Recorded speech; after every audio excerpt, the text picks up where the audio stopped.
أعوذ بالله من الشيطان الرجيم. بسم الله الرحمن الرحيم.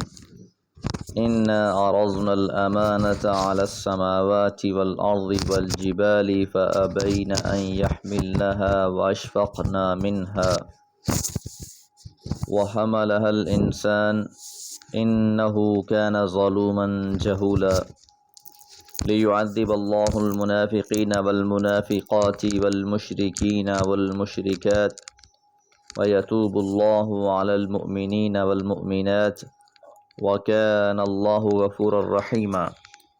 سورہ احزاب آیات 72 اور 73، اور اس سورہ مبارکہ کی یہ آخری دو آیات ہیں۔ ان بلا شبہ ہم نے عرضنا الامانۃ امانت کو پیش کیا، علی السماوات آسمانوں پر، والارض اور زمین پر، والجبال اور پہاڑوں پر، فابین ان یحملنها پس انہوں نے اسے اٹھانے سے انکار کر دیا، واشفقن منها اور اس سے ڈر گئے۔ یہ عہد امانت اللہ کی بندگی اور اس کی اطاعت کے حوالے سے تھا۔ حضرت عبداللہ بن مسعود فرماتے ہیں، الامانہ اداء الصلوات و ایتاء الزکوۃ و صوم رمضان و حج البیت و صدق الحدیث و قضاء الدین والعدل فی المکیال والمیزان و اشد من هذا کلہ الوداع، کہ نماز قائم کرنا، زکوٰۃ ادا کرنا، روزے رکھنا، حج ادا کرنا، سچی بات کرنا، دین کے مطابق فیصلے کرنا، ناپ تول میں عدل کرنا۔ اور جب اس امانت کو پیش کیا جا رہا تھا تو ان کے ساتھ یہ بھی عہد کیا جا رہا تھا کہ اگر تم اچھا کرو گے تو تمہیں اچھا صلہ دیا جائے گا، اور اگر تم نے اس میں کوتاہی برتی تو سزا دی جائے گی۔ تو ان مخلوقات نے جن پر اس امانت کو پیش کیا گیا، انہوں نے کہا، اے اللہ، ہم تیرے حکم سے مسخر ہیں، ہم سزا و جزا نہیں چاہتے۔ اور یہ بات انہوں نے اللہ کے ڈر سے کہی اور اس اللہ کے دین کی عظمت کی وجہ سے کہی۔ اور یہ جو معاملہ ان پر پیش کیا گیا تھا، یہ اختیاری معاملہ تھا۔ آسمانوں، زمینوں، پہاڑوں پر پیش کرنے کے بعد اللہ تعالیٰ نے پھر اسے انسانوں پر پیش کیا، ذریت آدم پر پیش کیا۔ وَحَمَلَهَا الْإِنسان انسان نے اسے اٹھا لیا۔ اب یہ انسان کا اصل شرف ہے۔ انسان کو جو باقی مخلوقات پہ برتری حاصل ہوئی ہے، وہ اسی امانت کی وجہ سے حاصل ہوئی ہے۔ اس نے اللہ سے عہد کیا ہے کہ اے اللہ، میں اپنی زندگی تیری بندگی میں گزاروں گا، اور اسی عہد پر ہی خلافت انسان کی بنیاد پڑی، اور اللہ تعالیٰ نے حضرت آدم علیہ السلام سے اپنی ہدایات، اپنی کتاب اور شریعت نازل کرنے کا وعدہ فرمایا، اور ساتھ یہ تنبیہ بھی کر دی کہ جو لوگ پیروی کریں گے وہ جنت کے وارث ٹھہریں گے، اور جو اس کی خلاف ورزی کریں گے وہ سب جہنم میں جھونک دیے جائیں گے۔ انہو بلا شبہ وہ یعنی انسان، کان ظلوما ظلم کرنے والا، جہولا جہالت اختیار کرنے والا ہے۔ انسان سے مطلوب یہ ہے کہ وہ عدل کرے۔ ظلم عدل اور حق کا ضد ہے۔ اسی طرح جہول جہل سے ہے، اور یہ علم اور حلم کا ضد ہے۔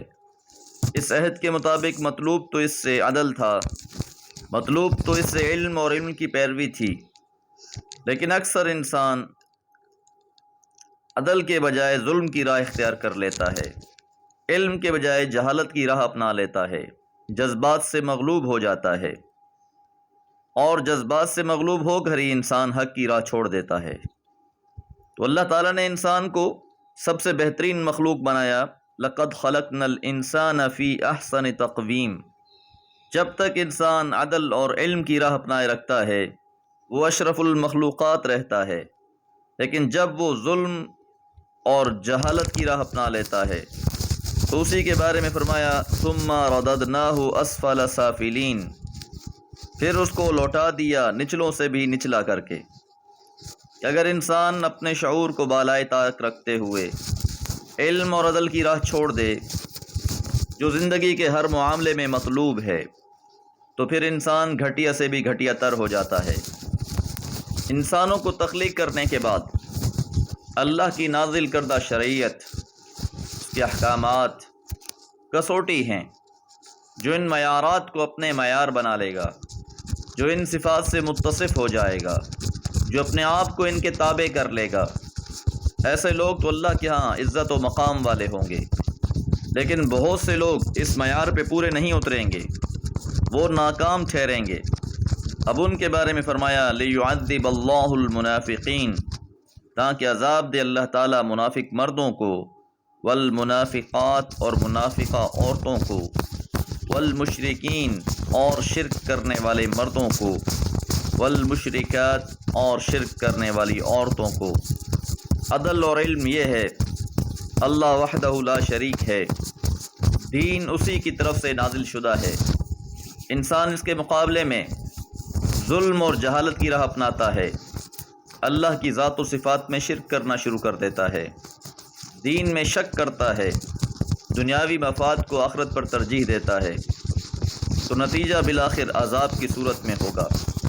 وَيَتُوبَ اللَّهُ عَلَى الْمُؤْمِنِينَ وَالْمُؤْمِنَاتِ، تابہ یتوبو کا مطلب متوجہ ہونا ہے، اور یتوبو کے بعد اعلیٰ آ جائے وَيَتُوبُ اللَّهُ عَلَى الْمُؤْمِنِينَ، تو اس کے معنی رحمت کے بھی ہوتے ہیں کہ اللہ تعالیٰ رحمت فرمائے علی المؤمنین، مومن مردوں پر بھی، والمؤمنات اور مومنہ عورتوں پر بھی۔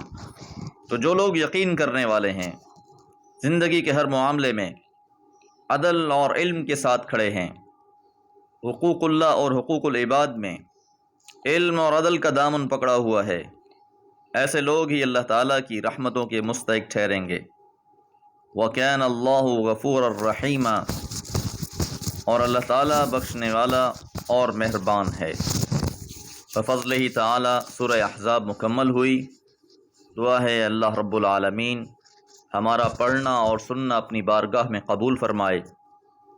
جو مجھ سے لغزشیں کوتاہیاں ہوئیں، اللہ وہ اپنے فضل و کرم سے معاف فرما دے۔